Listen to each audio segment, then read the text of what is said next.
Ultimize. Most people don't declutter their homes because they think the job is too big. They walk into a cluttered room, look around, and immediately feel overwhelmed. There are piles of papers, stacks of boxes, clothes that need to be sorted, drawers filled with random objects, shelves that haven't been touched in years. The brain looks at all of that and says something very simple: not today. So the task gets postponed, maybe until the weekend, maybe until next month, maybe until some mythical moment in the future when you suddenly feel motivated to reorganize your entire life. But here's the truth: decluttering almost never happens when people think of it as a huge project. It happens when people remove the feeling of overwhelm. And the easiest way to remove overwhelm is to change the size of the task.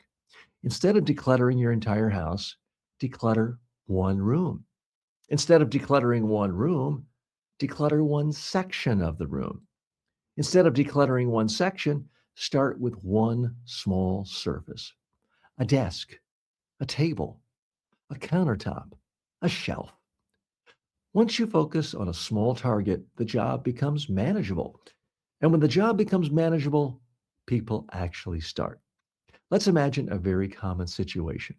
You walk into your home office and the desk is covered with papers. There are envelopes, notes, magazines, receipts, random documents, and maybe even some unopened mail. Instead of thinking, I need to organize this whole office, try something much simpler.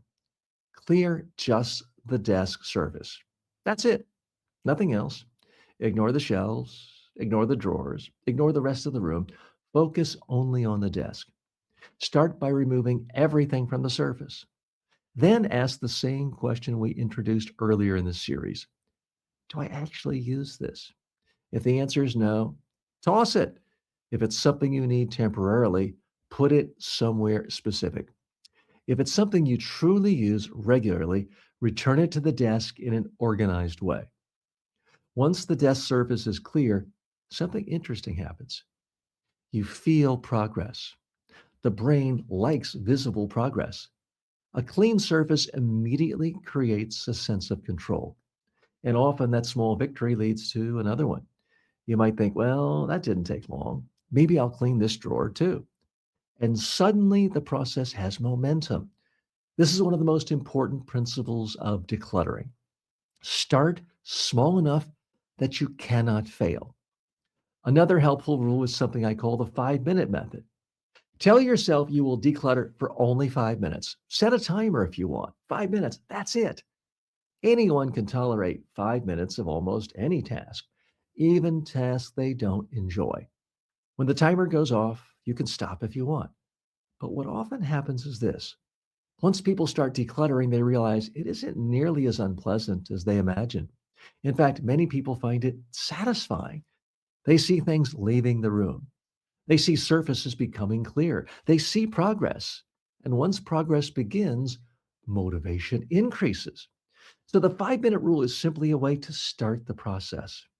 Another common mistake people make when decluttering is try, note to editor, redo. Another common mistake people make when decluttering is trying to organize clutter instead of removing it.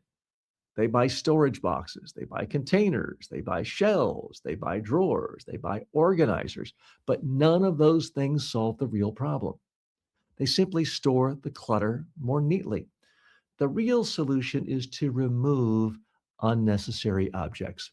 Once you remove enough items, organizing what remains becomes extremely easy. Think about a drawer filled with 50 random objects.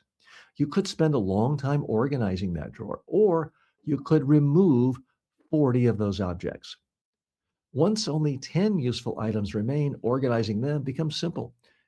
Decluttering is not about better storage, it's about fewer possessions. There's another psychological barrier that stops people from decluttering. It's the idea that every object requires a complicated decision. People think they must carefully evaluate every item. They ask questions like, what if I need this someday? What if I regret throwing this away? What if I could use it for something later? But here's a helpful guideline. If you haven't used something in a year, the odds are extremely high that you don't need it. Of course, there are exceptions, important documents, seasonal items, tools used occasionally, but most objects that sit untouched for years have no real role in your life. They simply remain because you haven't made a decision yet. Decluttering is really the process of making those decisions. And once you start making them quickly, the process becomes much easier. Instead of analyzing every object deeply, simply ask, do I use this? If the answer is no, remove it. Now, I've said throughout this show so far, throw it away, get rid of it. But let's not forget, you can donate it, you can sell it, you can give it to someone who could use it more than you could. So, not everything has to go into landfill. Please keep that in mind. Another useful technique when decluttering a room is something very simple. Bring a trash bag, bring it with you, and begin filling it.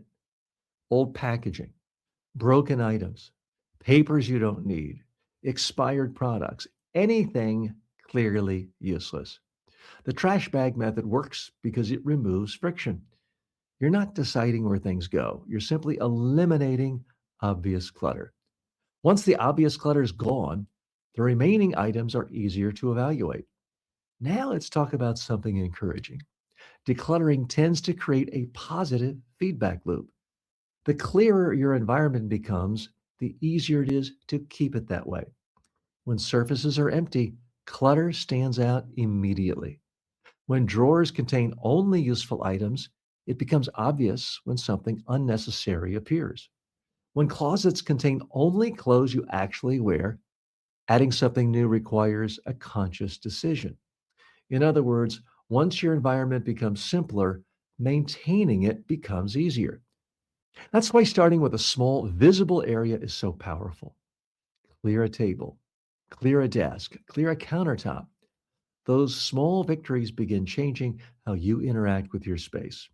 In the next episode, we're going to talk about one of the biggest sources of clutter in modern homes: paper, mail, documents, receipts, notes, magazines. Paper tends to accumulate silently until it suddenly becomes overwhelming. But there are a few simple rules that can eliminate most paper clutter permanently. If you're getting any value out of this podcast, go to ultimize.com to receive a free habits building course.